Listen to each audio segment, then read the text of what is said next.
Cloison placo-plâtre, comment faire? Animation, image 3 dimensions. Ce type de cloisonnement est constitué d'une armature en acier galvanisé recouverte de plaques de plâtre. L'armature. Au sol et au plafond, ce sont des rails qui sont posés. Il en existe de différentes dimensions, mais c'est le R48 le plus couramment utilisé pour créer une cloison de 7,4 cm d'épaisseur. Dimension, 3 mètres de longueur, plus sur 48 mm de largeur. Les éléments verticaux de jonction sont les montants M48. Il en existe de plusieurs longueurs. Si vous êtes dans des dimensions standards, c'est super. Sinon, il faudra les couper. Toujours en notant 1 cm à vos mesures. Dimension standard, 2,99 m de longueur sur 46 mm de largeur. À noter qu'il comporte des trous permettant de passer des gaines électriques. L'habillement. Plaque de plâtre BA13. Comme les montants, elles existent en diverses dimensions, mais aussi de plusieurs catégories spécifiques. Ainsi, les normales seront de couleur blanche. Les hydrofuges, barrières anti-humidité, seront de couleur verte. Les plaques aux flammes, haute résistance au feu, seront de couleur rose, etc. Dimension standard, longueur 2,60 m sur 1,20 m sur 13 mm, bord aminci. Dans cet article, nous allons aborder le cas de la création de deux locaux destinés l'un à une salle de bain, l'autre à un WC. Mais cela peut s'appliquer à n'importe quel autre projet. Je vais donc vous démontrer comment personnellement je procède.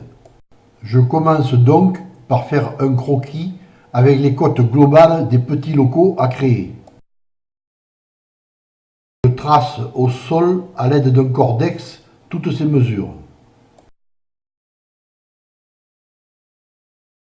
Aidé d'une règle et d'un niveau à bulle, je trace ces mesures sur les murs et au plafond. Si vous avez un niveau laser, c'est encore mieux. Les ouvertures seront des blocs-portes en bois aux dimensions figurant sur ce croquis. Je vais maintenant tracer l'emplacement de mes rails au sol et au plafond. Pour cela, j'utilise un petit morceau de plaque de plâtre de 13 mm d'épaisseur. En procédant ainsi, j'aurai l'emplacement exact de mes rails. Lorsque j'ai tout tracé, je commence la mise en place des rails au sol. Pour cela, je vais utiliser des chevilles à frapper de 6 mm de diamètre. Je présente le rail et je perce tous les 50 à 60 cm environ. Puis je le fixe. Comme son nom l'indique, la cheville à frapper est très pratique, car en 2 coups de marteau, elle est en place.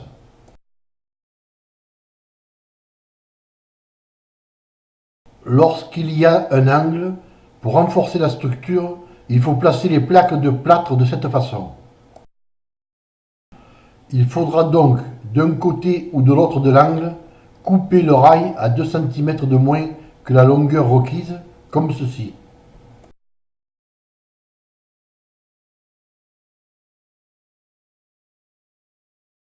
Pour la fixation des rails au mur et au plafond, si ceux-ci sont en matériaux durs, c'est la même procédure. S'ils sont en placo-plâtre, il faut prendre quelques précautions et fixer les rails comme cela. Je place maintenant les montants verticaux. Je trace sur les rails, sol et plafond, un repère tous les 60 cm. Pour les mettre en place, je les insère dans le rail et je tourne un quart de tour dans le sens désiré.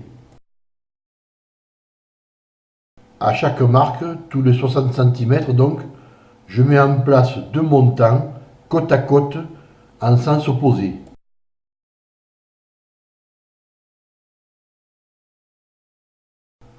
La progression est rapide. Lorsque tous les montants sont en place, j'installe les plaques de plâtre. D'un seul côté pour le moment.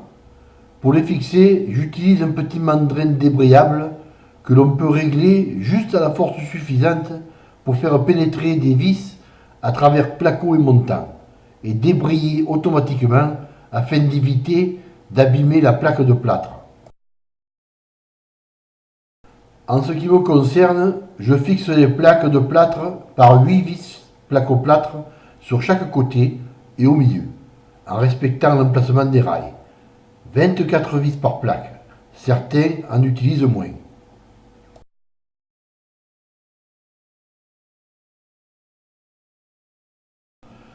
Je fais des coupes à la demande lorsque cela se présente.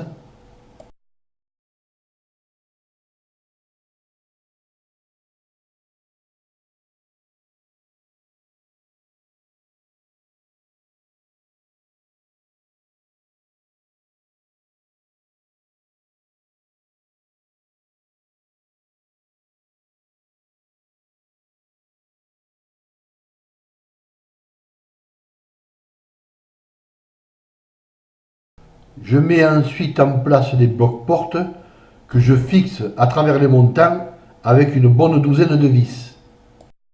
Lorsque tous les panneaux sont habillés d'un côté, je place entre les montants l'isolant spécial placo-plâtre laine minérale, conditionné en rouleau de 60 cm sur 10 mètres, qu'il faut couper selon la longueur. Ensuite, lorsque les gaines et appareillages électriques ont été mis en place, je ferme le second côté. Lorsque c'est terminé, que toutes les plaques de plâtre sont mises en place, je pose les calicots papier au joint. Ils les protégeront contre les fissures. Je mets un peu d'enduit sur le joint et j'applique le calicot. Le lendemain, je recouvre les calicots d'enduit en lissant bien avec le couteau. Sur l'angle, je colle une baguette spéciale qui va le protéger contre les coups.